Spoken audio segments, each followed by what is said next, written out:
भरतपुर नाम के गांव में सिम्बा नामक एक लड़का रहता था। सिम्बा अनपढ़ था।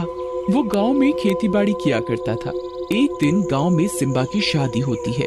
सिम्बा की बीवी 10वीं क्लास पढ़ी हुई थी। सिम्बा की बीवी कोमल भूत प्रेत को नहीं मानती थी। वह पढ़ी लिखी होने के कारण इन सब में विश्वास नहीं करती थी।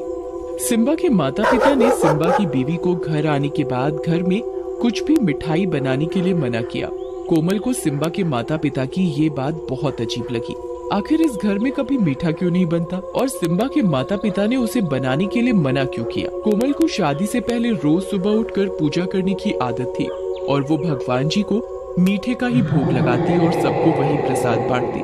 परंतु सिम्बा के माता पिता ने उसे घर में मीठा बनाने व खाने से मना कर दिया था। इस बात से कोमल बहुत परेशान हुई। कोमल अपने पति सिम्बा से बात करते हुए, आज मुझे माँ पिताजी ने घर पर मीठा बनाने व खाने के लिए मना किया। हाँ कोमल, मैं ये बात तुम्हें बताना भूल गया। क्यों, क्या हुआ? अरे हमारे गांव में मीठा बनाना व खाना बिल्कुल मना है। हमारे गांव में अगर किसी के घर पर भी मीठा आ जाता है तो उसी दिन उसके घर में कुछ अनहोनी हो जाती है। अरे ये कैसे हो सकता है कि सारे गांववासी मीठा बनाने और खाने से डरते हैं? हाँ कोमल, हमारे गांव में एक चुड़ैल का साया है। वो चुड़ैल सिर्फ खाने में मीठा ही खाती है और अगर गांव में किसी के भी घर में मीठा बन जाए तो उस चुड़ैल को पता लग जाता है। वो मीठा खाने के बहाने उसके घर में आ जाती है और उसके घर में अनहोनी कर देती है। कोमल ये बात सुनकर बहुत जोर जोर से हंसने लगती है। अच्छी, आपने भी क्या कहानी बनाई है? नहीं कोमल, तुम इस बात को बिल्कुल भी मजाक मत लेना। ये एक सच्ची बात है। और तुम्हें इस बात का बहुत ध्यान रखना है, हमारे घर पर कोई दिक्कत ना हो। हाँ अजी, ऐसा कुछ नहीं होता। ना ही मैं इन सब बातों पर विश्वास करती हूँ। मेरी तो बचपन से आदत रही है। मैं सुबह उठकर भगवान जी की पूजा करती हूँ और उन्हें भोग में कुछ मीठा ही बनाकर खिलाती हूँ। कोमल, तुम्हें पूजा करने के लिए कोई मनाही नहीं है। तुम प्रसाद में कुछ भी बनाकर भगवान जी को भोग लगा देना, परंतु घर पर मीठा नहीं बनना चाहिए, ना ही आना चाहिए। हाँ ठीक है। कोमल सिम्बा को ठीक है तो बोल देती है, परंतु वो अगले ही दिन उठकर चुपके से थोड़ा सा हलवा बना लेती है।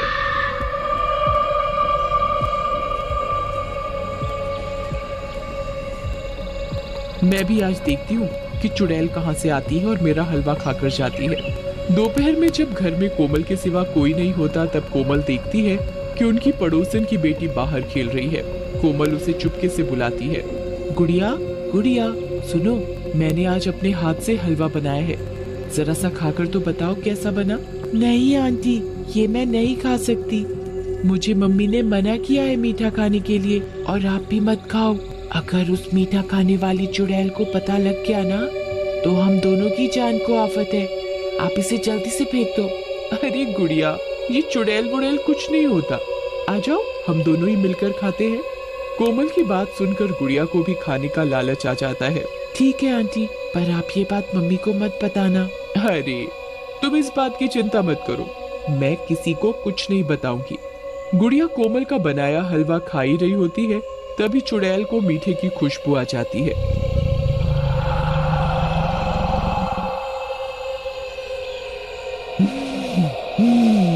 आज लगता है गांव में किसी ने कुछ मीठा बनाया है।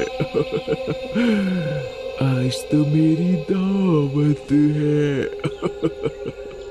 चुड़ैल सूंघते सूंघते कोमल के घर तक पहुंच जाती है। आज तो इस गुड़िया के ही शरीर में घुसना पड़ेगा। ये इतने समय में इस गांव में रह रही है, इसे अभी भी मेरा डर नहीं हुआ। इसका तो मैं वो हाल करूंगी कि ये याद रखेगी अच्छे से। गुड़िया के अंदर चुड़ैल घुस जाती है और वो सारा हलवा घप घप करके खा जाती है।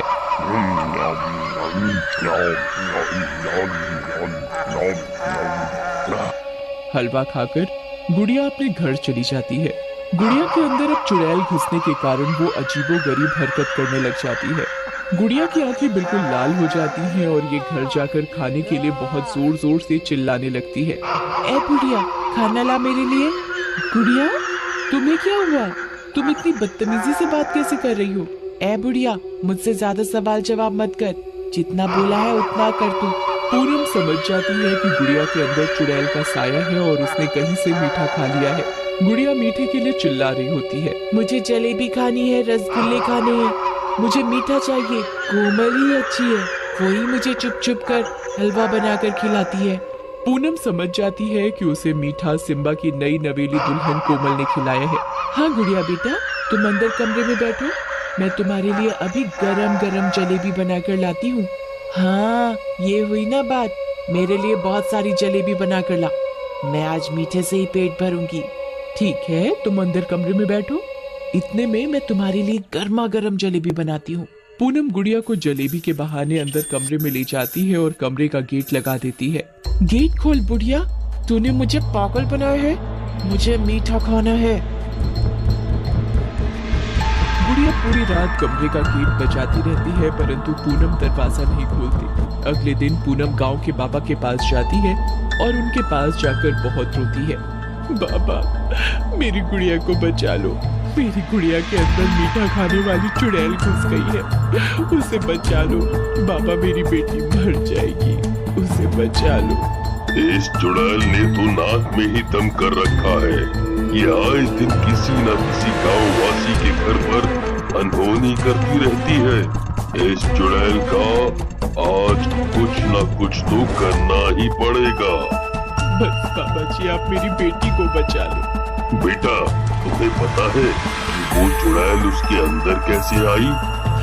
जी बाबा जी, वो हमारे पड़ोस में सिम्बा की नई नवेली दुल्हन आई है, उसने हलवा बनाकर मेरी गुड़िया को खिला दिया है। उसके ही चक्कर में मेरी गुड़िया के शरीर में चुड़ैल ने प्रवेश कर लिया है। कोई बात नहीं बिटिया, तुम फिक्र मत करो, मैं समझ गया अब इस चुड़ैल के साथ क्या करना है। जी बाबा, बताइए। मैं तुम्हें ये गंगा जल दे रहा हूँ, तुम ऐसा करना, आज घर जाकर कुछ मीठा ही बनाना और मीठा बनाते हुए उसके अंदर ये गंगा जल डाल देना और साथ ही वही प्रसाद तुम अपने घर के मंदिर में हनुमान जी को भोग लगाना और उसके बाद तुम वही मीठा प्रसाद के रूप में अपनी बेटी गुड़िया को दे देना। जी बाबा, मैं ऐसा ही करूँगी।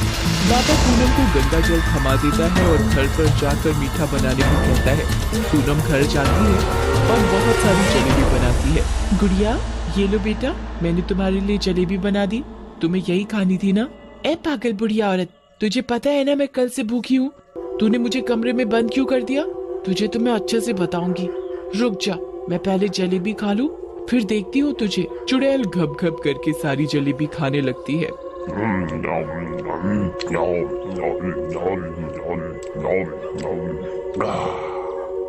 चुड़ैल को जलेबी खाते समय तो पता नहीं लगता कि वो हनुमान जी को भोग लगाया हुआ प्रसाद है। चुड़ैल बिना किसी झिझक के सारी जलेबी खाने में लगी होती है। जैसे ही चुड़ैल जलेबी का आखिरी टुकड़ा खा रही होती है तभी उसका शरीर जलने लग जाता है। चुड़ैल बहुत जोरों से चिल्लाने लग जाती है। हे पागल औरत, तूने इसमें क्या मिलाया है? ये मेरे शरीर को क्या हुआ है? ये जल कैसे रहा है? तुझे बहुत शौक था ना मीठा खाने का, अब खा तू जी भर के। अरे ये मेरा शरीर कैसे जल रहा है? मुझे क्या हुआ? तुझे पता नहीं है, ये कोई साधारण जलेबी नहीं है, ये गंगा जल में बनाई गई जलेबी है और हनुमान जी को भोग लगाई हुई है। तू मुझे क्या बताएगी? आज तो तेरा ही खात्मा है। देखते ही देखते चुड़ैल जलने लग